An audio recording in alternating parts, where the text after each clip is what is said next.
What is going on, guys? Welcome to Greggles TV Daily, your source for daily tech news. Make sure you subscribe so you know what's going on in the world of tech. It was really slow for tech news, at least from the time I'm doing this right now. Maybe things will change and we'll have a lighting on fire of tech news tomorrow, but today kind of slow. One of the biggest stories of the day, and I'm not going to go too deep into it, is 5G C-band, which is coming out today in America for Verizon and AT&T. If you're on Verizon, in the top right, if it's activated and your phone's compatible, and again, it's activated in an area where they activated it, because it looks like they only activated it in about 8 metro areas, you'll see a 5G plus on the top of your phone. And then if you're on Verizon, you'll see a 5G UW if it's been activated where you live, and maybe you just never saw that before, but as of today, it's been activated. Verizon activated, I believe, in more areas, and then AT&T will activate it in basically all their areas within the next few months that they do it. And basically what I understand from it is that it fills in the gaps of 5G where they had trouble getting 5G or it didn't really reach, and now that finally does reach. So 5G C-band is currently being rolled out as of today. So check your phones and let us know if you have it down below. And if you noticed any better speed changes or increases or decreases or anything, just let us know in the comments down below. Our one story of the day, kind of interesting, and it's Samsung has officially leaked out their Samsung Galaxy Tab S8 Ultra tablet directly on their website. Now, 91 Mobiles was notified of this and put this on their site, and you can see off the thing it says makes an appearance on the official Samsung support page. Tab S8 Ultra has been spotted on the company's official website. The render image shows the tablet will have a notch to house the selfie snapper.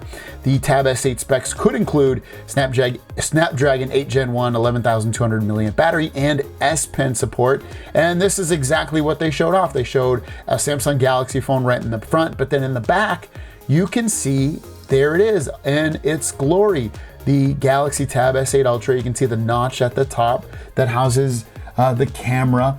One of the things that is weird to me, and maybe it's just like a bell above the thing, but they make it look like there's a camera, at least from what I can see, on that where the clock is. Kind of interesting stuff, what they're doing there, but ultimately that is housing the camera in the very top right.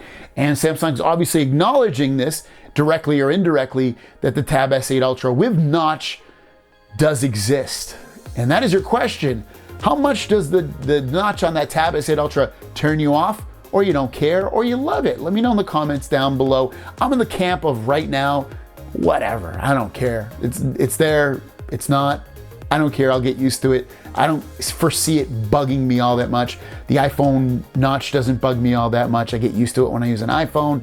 The punch hole cameras, people said stuff about those. We're totally used to that. So I'm completely fine with it, whatever. Let me know your thoughts in the comments down below. With that said, let's get into the Q&A portion of the video and drop that beat. First question of the day comes from New York's finest. Will you be doing a video with the S22 Ultra versus the Pixel 6 Pro? Have you received any dummy S22 Ultras yet? So I haven't received any S22 Ultra dummy units yet. I don't know if I'm going to. I haven't really been pushing on doing case videos much anymore. I do a few. That's partly why I probably haven't received one. And then Pixel 6 Pro versus S22 Ultra, definitely doing a video on that. Next question comes from OpDM. Help convince me to keep my iPhone down and get back to the Z Fold. I miss it but can't put down my iPhone. I don't know. If you're not into it, how am I going to convince you to fully go back into it? I'm into it. I'll tell you why I'm into it. Is the big display. Where is it?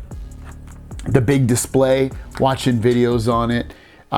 Everything about the big display is really, really what I'm into, and it makes every other phone feel so small in terms of that display, and this is so immersive, and that's just, the big display is really all you should really care about, because this is amazing. Mark Salemi says, currently using an S21 Ultra unlocked here in the US. Have you heard anything now about Samsung Messages support for RCS being released? As an alternative, I like the One UI version of Google Messages to come to the US phones, but that still hasn't happened for me. Hoping for an update along with the S22 lines. I haven't heard, I don't even use that messaging app anymore, so I thought they had it though.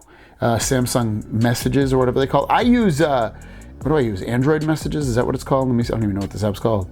Android messages. I don't know, let's use the Messages app from Google, and that's what I use, and that has RCS in it, so I would just use that. It's a little bit customizable and really easy to use and very productive. James Bowler really interested in the 1 terabyte model. About how long would we have to wait to get the model in the US? Great question. The only rumors I've heard about the 1 terabyte model in terms of being delayed a little bit would be potentially into March. So I would guess if it's not going to come out right at launch and those rumors are correct that it's slightly delayed, then you're probably looking at March or April, but I would guess somewhere in that time frame. If I had to completely put my money down, I'd probably say mid-March. Mr. D's product review says you mentioned about getting a Tesla in a previous video. Which configuration did you order? Dual or tri-motor? Battery size and what other options? We got we pre-ordered Model Y. The only upgrade we did was on the rims. We got the black rims. I think the black rims look better than, I think they use silver rims right around the Model Y. And we got the long range. So I thought that, I don't know if that's dual, I guess it's not dual motor, whatever it is. It's still really fast. It's like 0 to 60 in 3.9 seconds or something like that, which is faster than any car I have.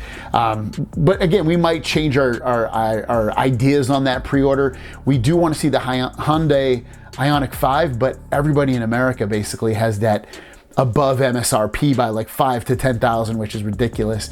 So we're kind of locked into the Model Y right now. That's the car we're aiming for. Things could change, but if I do get it, I'll definitely be doing a video on it. Mr. D's product review finishes up all the questions. Do you think that the upgrade from the Note 20 Ultra to the S22 Ultra is a significant one or a minor one? Since the screen is 0.1 smaller, that might not be much of a downgrade, but going to 45-watt charging and an upgraded processor are not too much of a significant upgrade. Well, you also got to remember that the S Pen's been upgraded. It's more, has less latency, so it's going to feel like a more natural writing experience.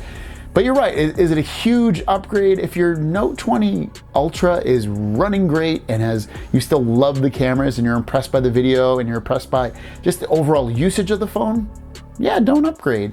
But at the same time, you're gonna get a new phone. It'll have a warranty with it. It's gonna have all the latest and greatest features. It's gonna have the latest, greatest software and performance. So, I mean, that might be enough for someone to upgrade. So there you guys go. Thanks for watching. If you have a question, leave it in the comments down below with the word question, and we'll see you tomorrow. Peace.